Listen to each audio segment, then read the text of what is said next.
All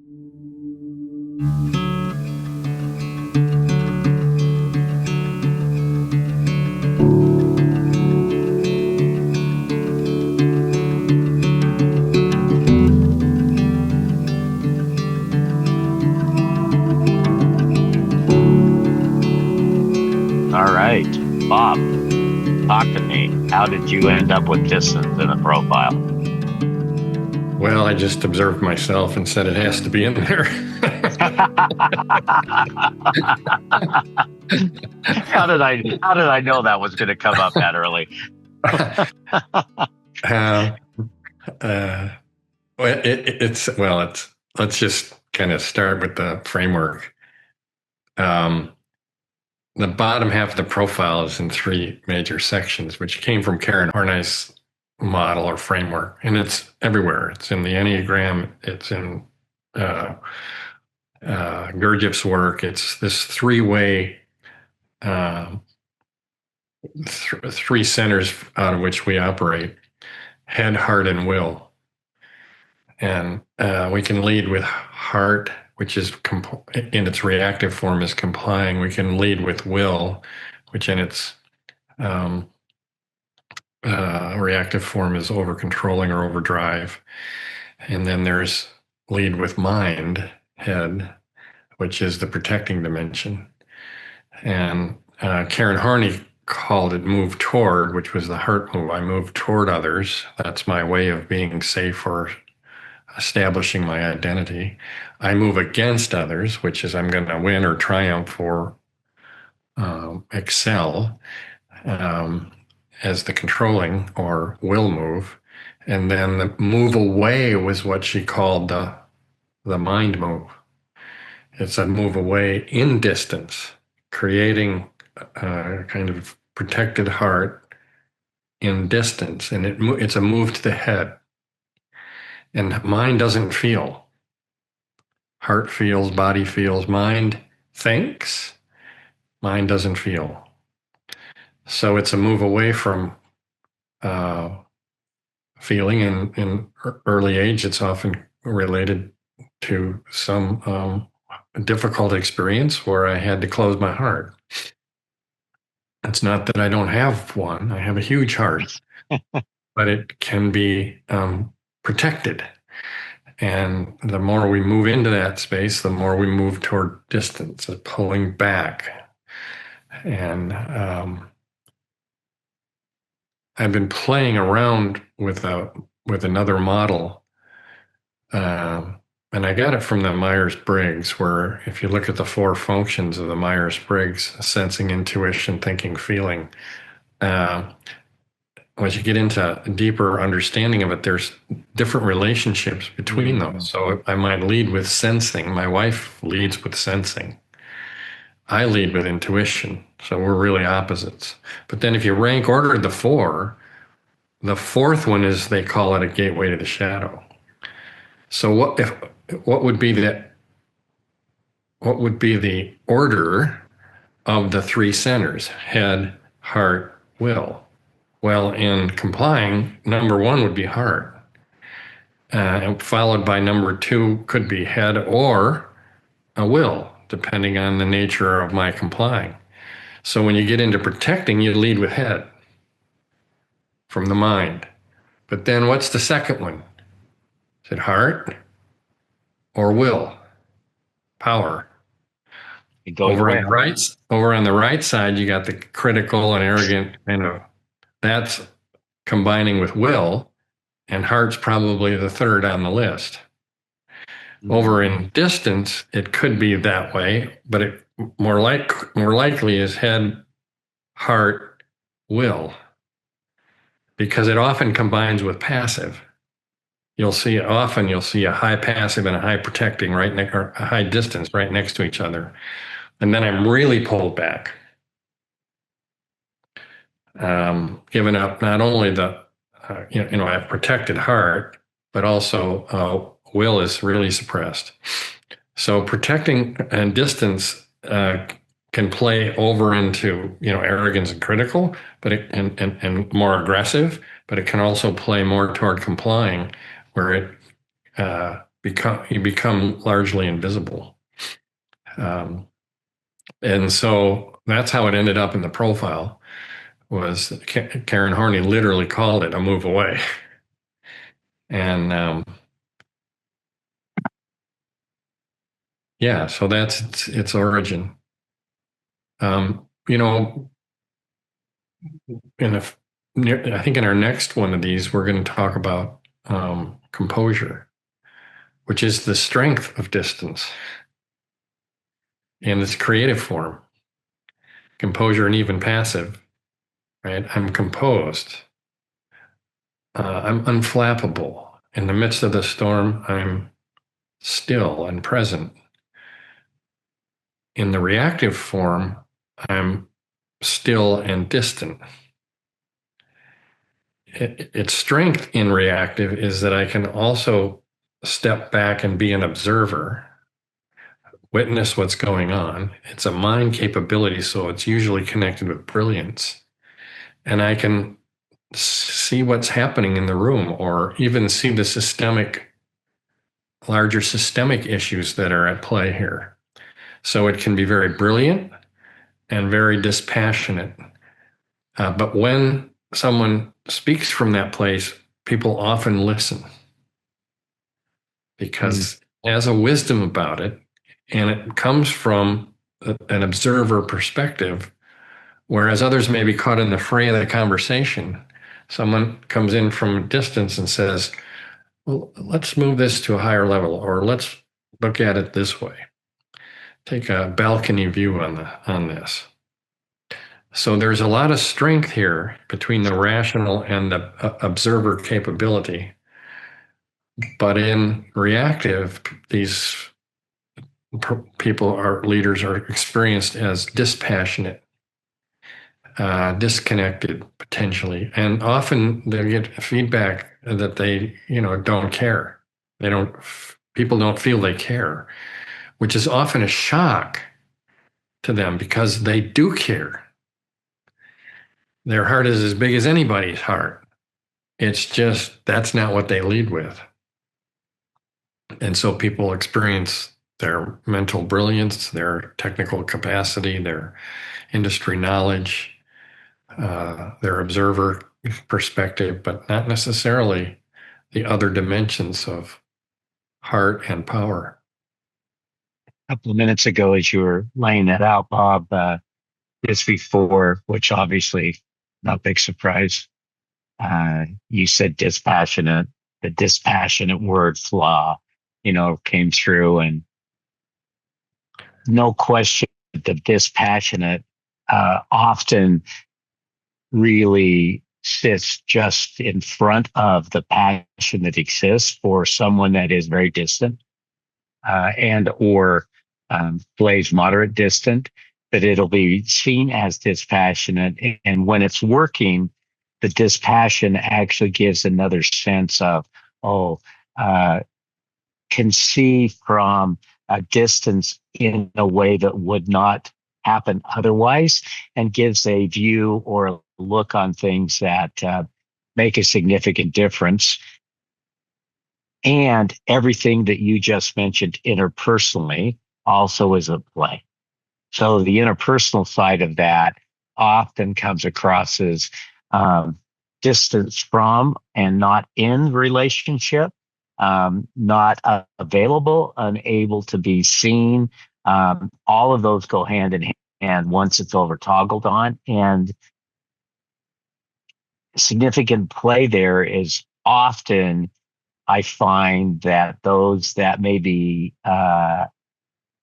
moderate to high distance don't have a clue they're distant.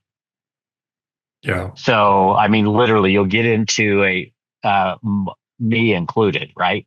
So I didn't accept or notice or understand.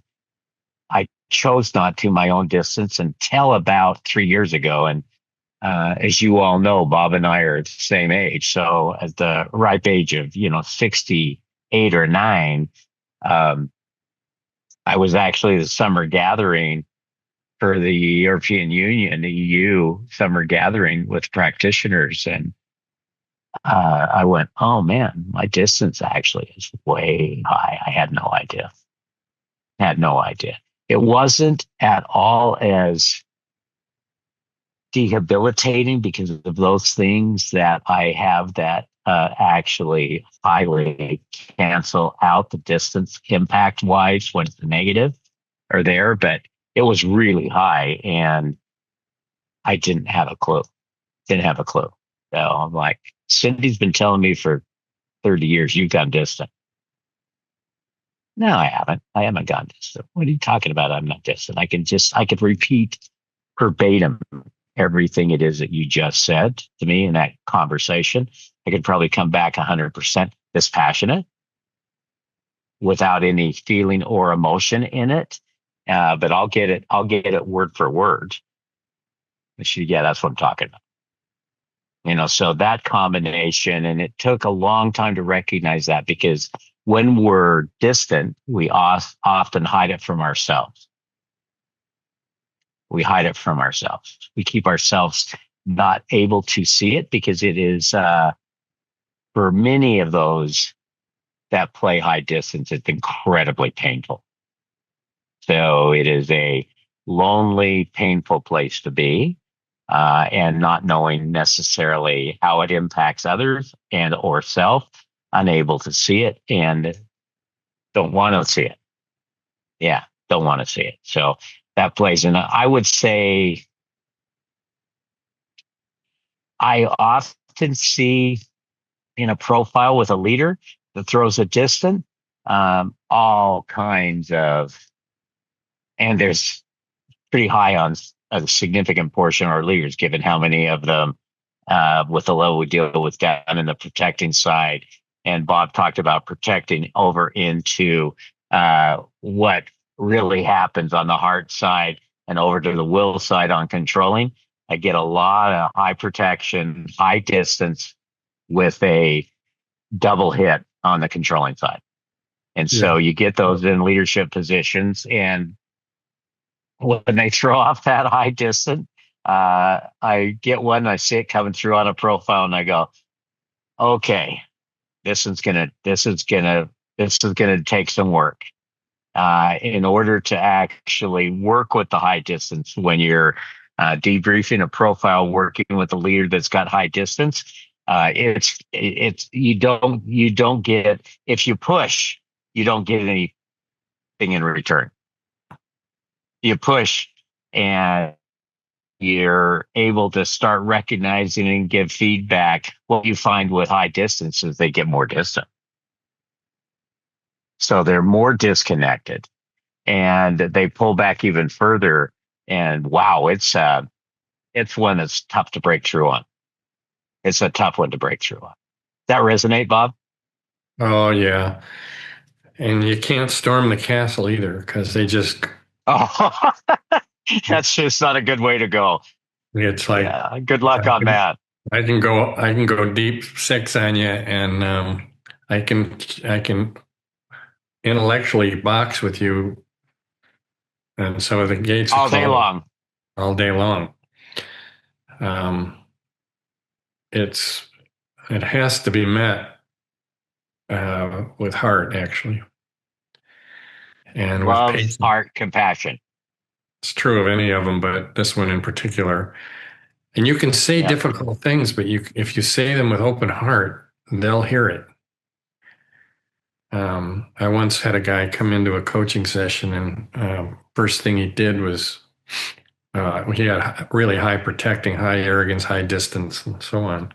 And he didn't even look up. He didn't even look up at me when I sat down. He was in the room before I was. I made no eye contact, didn't say hello, just pushed the manual at me and said, "Tell me about this arrogance crap. You're going to have to convince me that it was like, didn't even look, no eye contact." Well, I tried, and he was boxing me at every explanation. And I had nothing left. So I finally said, "Well, let me just show you what it looks like." And I said, I walked in, you made no eye contact. It's 7 o'clock in the evening. This is my fifth coaching debrief. I've been at it since 6 in the morning. Oftentimes people would look at me and go, "How are you doing? You must be tired. You've been doing this all day." Or shake my hand or say hello.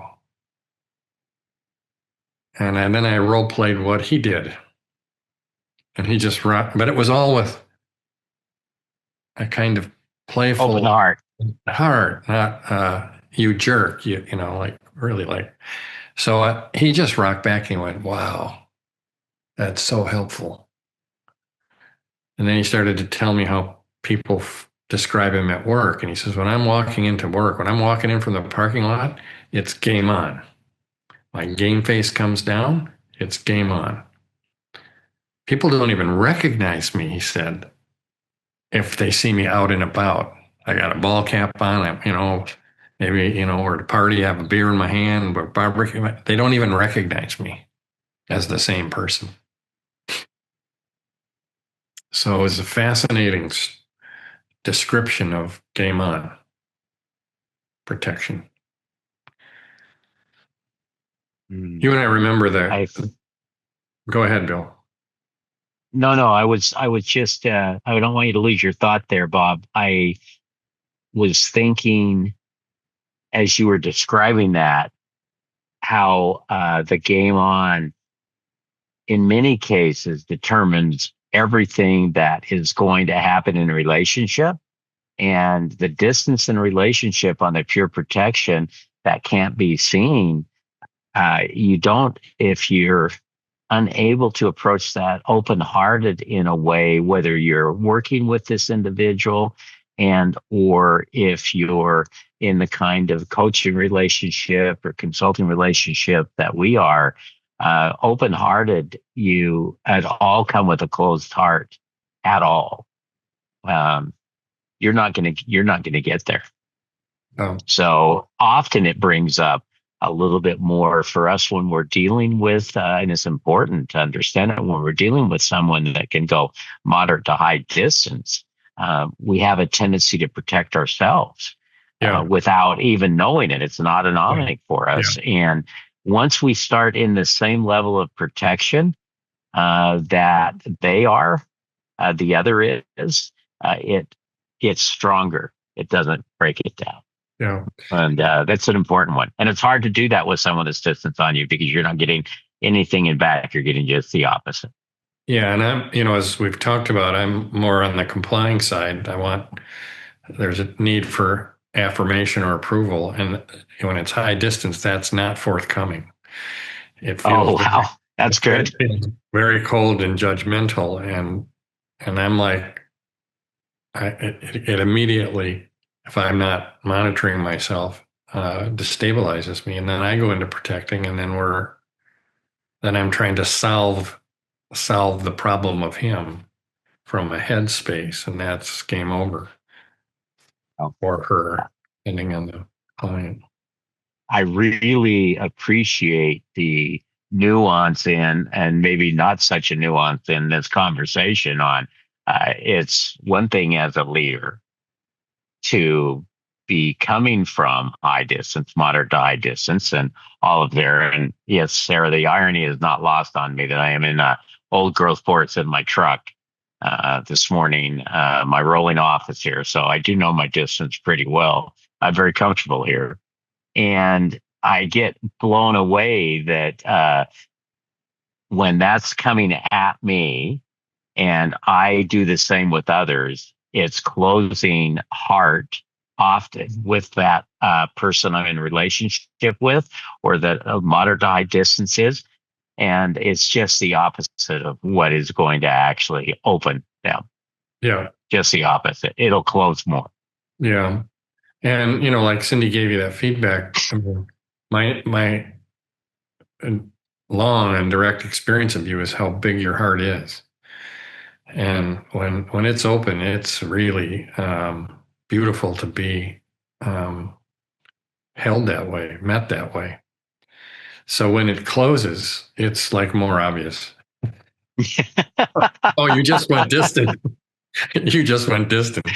And to everyone else but me, man. Yeah. Well, yeah, exactly. No, I can repeat back what you're saying. I got you, you know. Yeah, but nobody's home.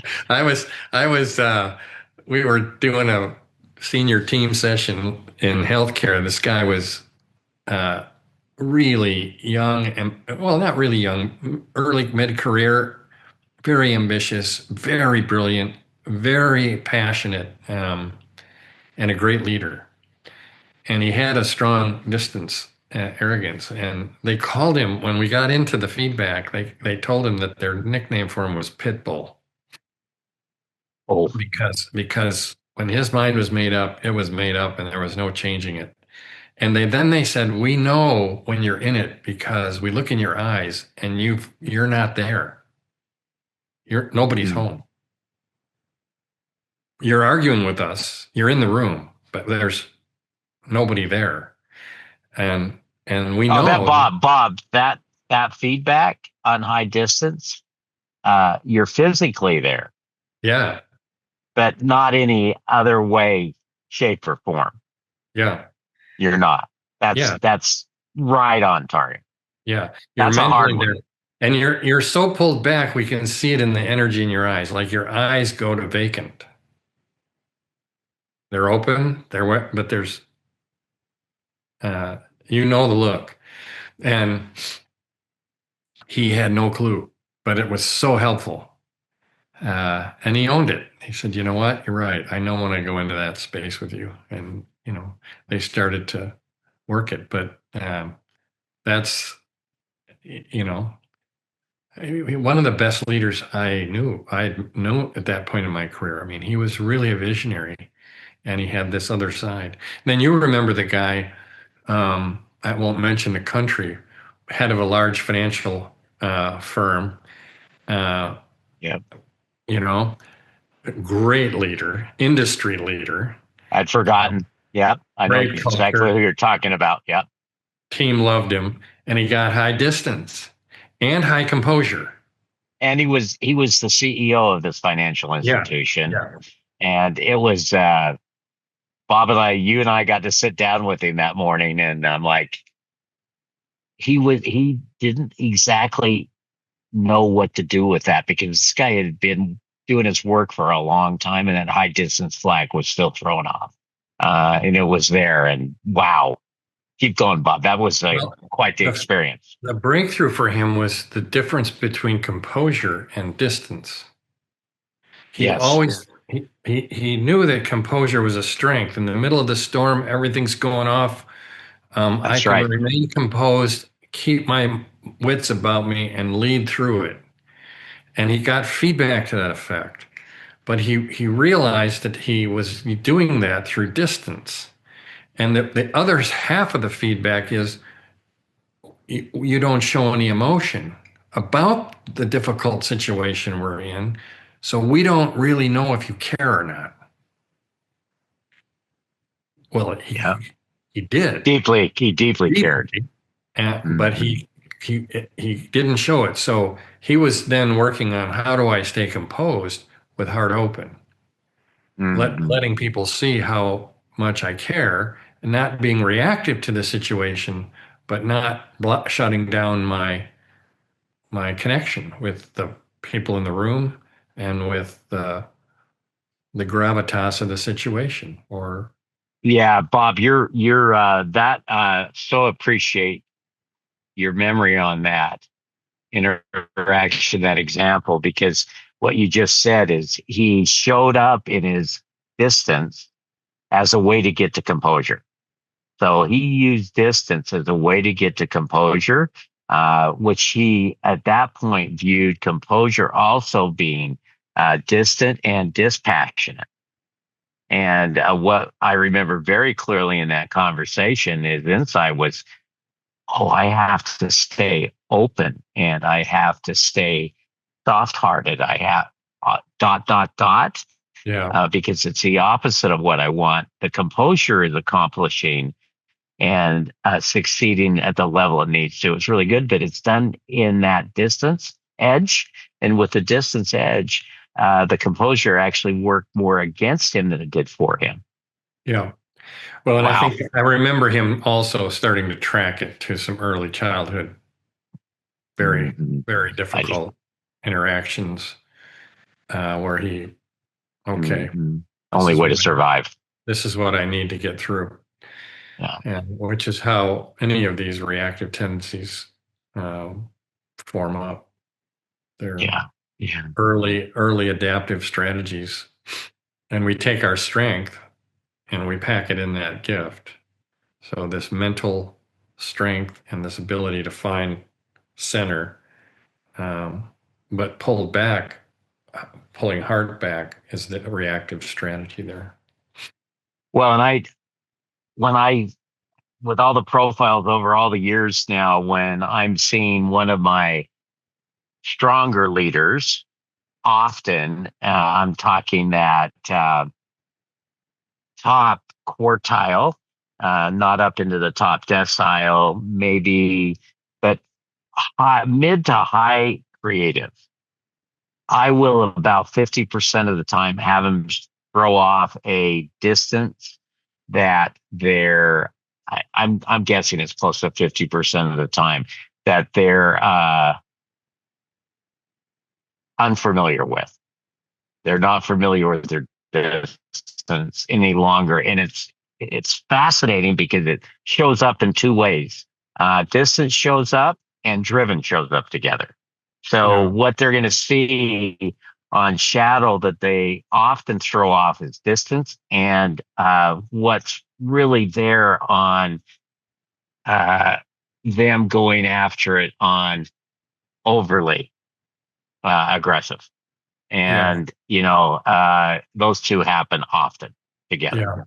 yeah, yeah, yeah. The other thing that I think is um, in the kind of retreat to the mind, we also, while we maintain perspective out here, we lose the ability to sense into ourselves.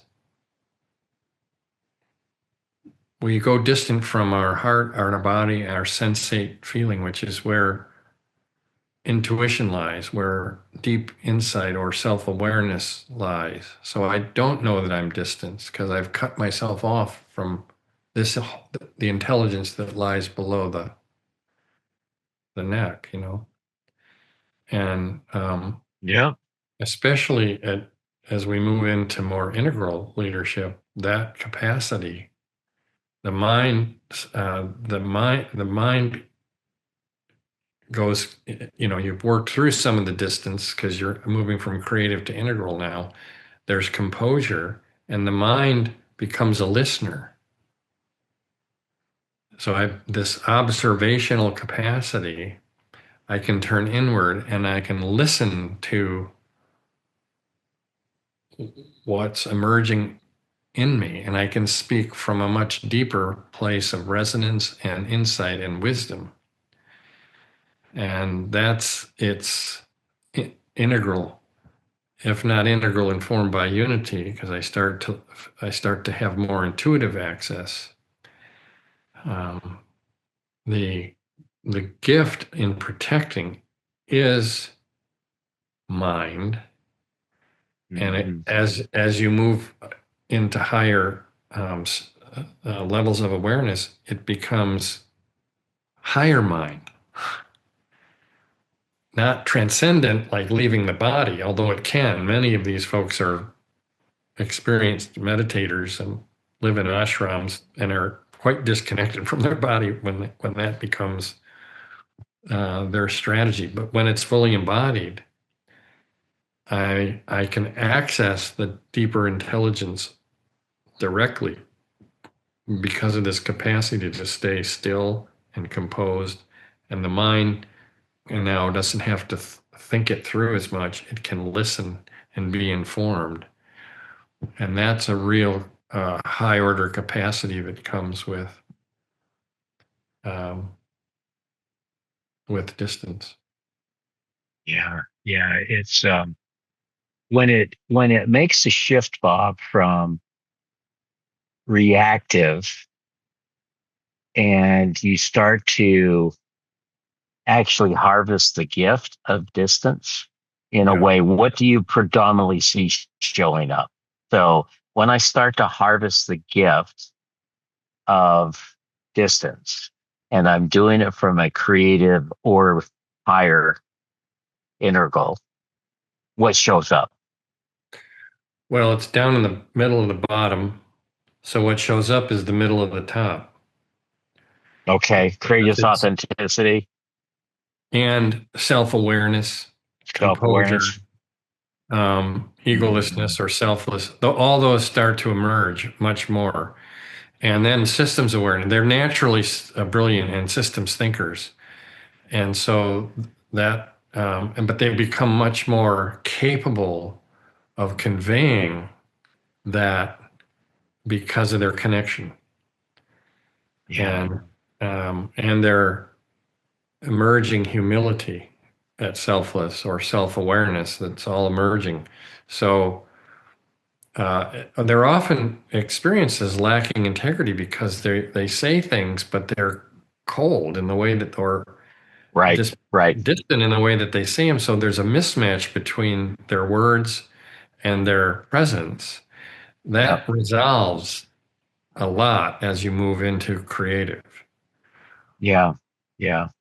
I'm curious if this actually resonates with you as a creator, but my experience is that distance is a gateway in when it's open hearted with love and it starts to play itself out. It's a gateway into almost anything else in the creative competencies in a way that really can accentuate one's awareness and capability and capacity there. Because once that distance has started to be resolved in a way or dissolved in a way that I'm more aware of self and not distant from self in that way, it opens up everything else. As long as I remain distant and it's down in the reactive tendency, that distance from self and really being self-aware and what it means in our own level of consciousness is going to be hampered. My view. Is that accurate? Yes. And paradoxically, his greatest gift is self-awareness, Yeah. Yeah, right? no paradox there, right? It's inverse Yeah. to its own. That's this thing about protecting. It's inverse to its own gift. Most inverse. They're all inverse to their own gift. Like complying, the stronger your scores on complying, even though it's heart-centered, the lower your scores on relating. But even lower are your scores on achieving. So I give up power. So it's most inverse to the opposite gift, right? But in protecting, you're most inverse to its own gift, self-awareness, you know, and so on. So it's Hmm. naturally Hmm. oriented. It's awareness oriented. It's learning. It's knowledge, learning, awareness. It's that component of our beingness is what its strength is. And so when I cut it off here and not, and then I lose connection with self Hmm. and with Yep. self-awareness and with the flowering, the full flowering of awareness itself, which is a much later stage um, development. Yeah. Yeah. Yeah. When Sarah, you gave us the topic on distance and started working me a little bit ago, there was a tremendous amount of self reflect there for me personally that distance has been such a go to for such a long period of time that not being aware, not being consciously aware of it will become a trap. So now it's for me, still, I would say a little earlier stage, but I can tell you that I have it, it doesn't have me. And there's a big difference there because I can feel myself I'm aware of myself going distance now. Oh, I'm distant. Okay, it's time to step back in. I've got to open. I've got to breathe. I have to actually step in and connect open heartedly. Otherwise, I lose a tremendous amount of my capacity and capability for working with and being effective with other people. Like, holy crap, check that out. And it's the same thing in my family. It doesn't shift like work in, for me, work in environment and home. It's actually consistent across all relationships. And I'm finding out now in this stage of my life that in this last, whatever I got left on the earth, which is a lot less than I've had on the earth. And I look at it and I go, oh, even more important now than ever before, because I watch people at this chapter in their lives often become more that way and remove the very, very strongest gifts that they have that are going to make the most significant difference in relationship and to others. And you don't want that to happen in chapter 3 or 4. So it's a good one. It's a good one. It really is. It's easy to walk off into the forest by myself. Did it yesterday. It was awesome. Well, there's that too. There is that too. Yeah. Yeah. I was thinking one of the things that just kind of going back to the reactive is that one of the big fears here is that they would be seen. Oh, yeah. The last thing you want to have happen. So it's the vulnerability or the inadequacy or shame that's deeply buried that I don't want you to see. Mm-hmm. So vulnerability or openness or open-heartedness, connection is terrifying. And that's the gate, really. And that's the work. In the creative, I move from distance to more open-heartedness. Mm-hmm. That's a scary move.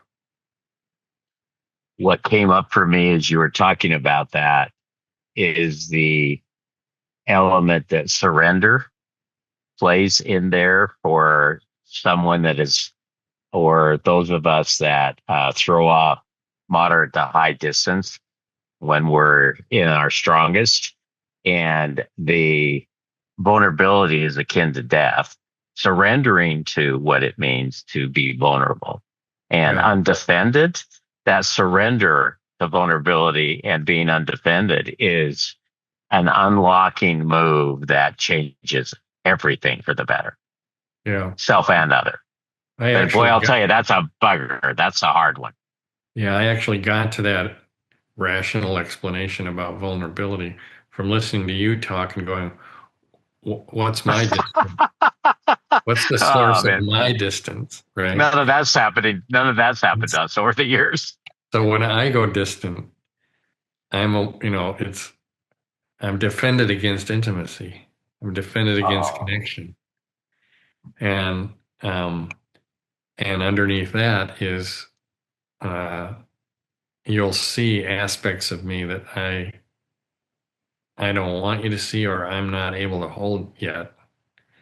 So I think I'm protecting that by staying here, and I am to a certain degree, to a large degree, although people have more insight into that than we let ourselves know. Oh, there is no question. You're right about that. And wow, do I ever appreciate your description and explanation of that right now, because it plays in such, not just with you, obviously, but in those relationships. For me, when I run into that with others, it is really there. And that's surrendering what it means to be undefended, allowing others. I mean, one of the greatest things that I've been so appreciative of the last number of years is that when someone says, thank you for seeing me, I feel seen by you. And that happens often in the work that you and I do, Bob. We have that interaction, which is, by the way, an incredible intimacy. It's Yeah. incredibly intimate. Yeah. And when someone says that, my automatic thought and often expression is, thanks for allowing me to see you. Yeah. Because that open to allow someone else to actually see you is where the intimacy happens in relationship, and it's where the depth of relationship happens. And it's in very, very tender, sensitive, vulnerable space. Yes. And I can't see you unless I'm wide open. And to be wide open with you is to be seen. Mm-hmm. So I meet this edge of my own protecting that doesn't want to be that vulnerable. And that, as you've said, to really see someone, to really see them beyond words, even. But when you see someone, they know they're being seen. It in and of itself can be transformative with no word. In and of itself. Right. Yeah. And Yeah. this is the more integral, unity informed integral capacity which can emerge. My very presence and open heartedness and being able to see you, feel you, experience you deeply is a profound gift, and it can be transformative without words. Mm, Um, and that can't happen from a level of protection. right. And this conversation and the way that it plays back and forth is the allowing for someone to see me, to see you, is a level of vulnerability that is often very difficult to trust into and show up. So the triumph in there is the combination of allowing yourself to be seen, feeling seen, and having the other witness it in that way where it gives a reinforcement. I mean, often what we're talking about in seeing other is the gifts and what it is that they bring to the world, and often may not even be recognizable to them, but it shows up in their relationship. It shows up, and all of a sudden you're able to really be into the relationship in a way you go, wow. I mean, Bob and I in our last Unity session, and I was thinking in particular that conversation around I love people. This is an individual in it. Love relationship, not so good with intimacy. Yeah. And, we're not talking romantic intimacy here, where that's probably in there also, but we're talking relational intimacy.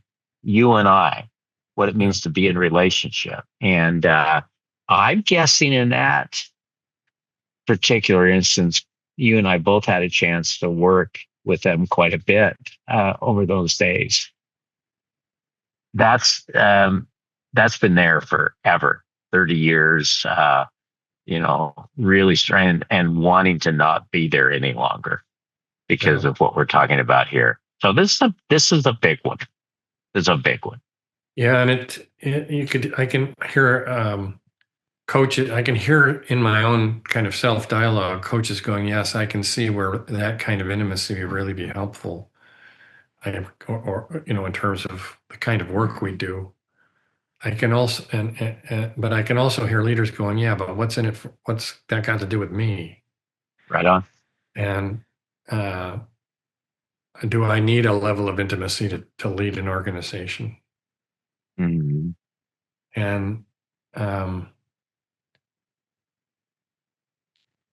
I would posit that you're leaving a lot on the table If you don't go there. if you can't go there. And um, that when there's that level of trust and openness and even intimacy, there are conversations we can have that we couldn't otherwise have.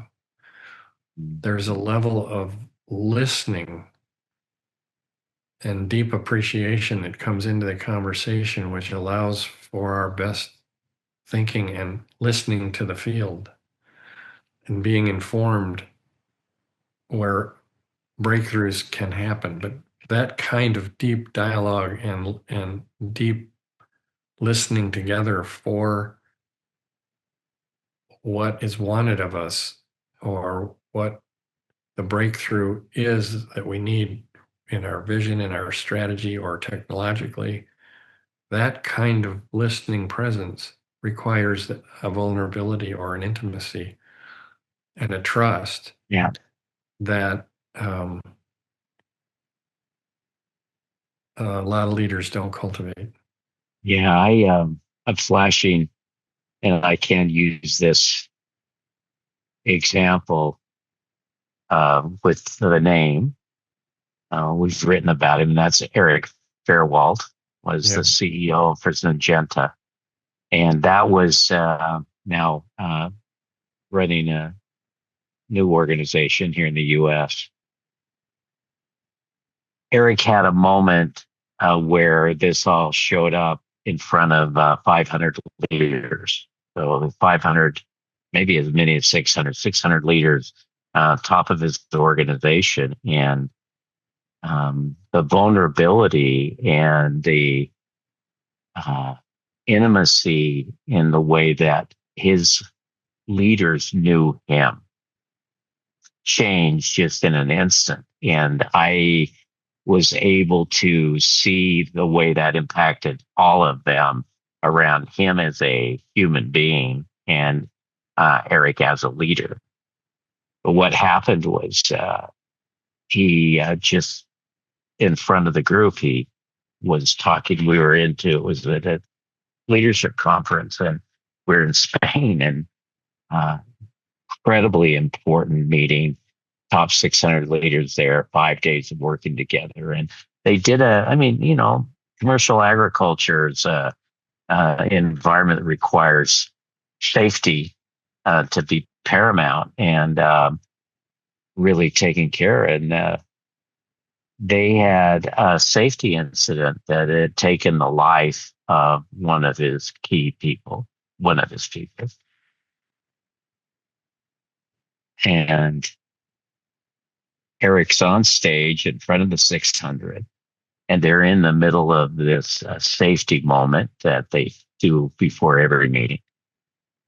And all of a sudden, Eric's depth of sound just right, you could feel it change. And he said, "This is how real it is. I carry this picture." And the picture was from the leader, and it was him and his family. He'd lost his life maybe a year, 9 months before that. And he said, "I look at this every day." And then he opened completely, big hearted, full of love, just the whole thing. And tears, and his level to go straight through his distance and not have that keep him away from them seeing who their leader was, what mattered to him, what was important to him, who he was. I mean, it changed it. I mean, literally, Natalia Wallenberg walked up to me afterwards. She was one of the top HR people, and she's now the CHR CPO in a large company in Amsterdam. She walked up to me and she said, "I would do anything for that man." She said, "Wow, that made all the difference for me in knowing, trusting, and loving Eric Fairwald." Like, wow, okay. And that was a cumulative experience at scale. So yeah, his distance would not have allowed that to happen. had they not been able to come through that. It's exactly what we're talking about. Wow, it was a big moment. It was one of those everybody goes. I think everybody was probably in tears with him at the end of that. And, here he was leading that moment of, hey, this is important. This makes a difference. We need to care for our people in a way that safety is so important that we never have an accident like this again. And let me talk about that personally. I look at it every day. Here's the picture. And, I was like, he's the guy that showed up at the house. So there you go. Yeah. Big deal. Big deal. It feels like a great story to wrap up on. Yeah. It's a big deal. It's a blessing and a gift to be able to do this work, Bob.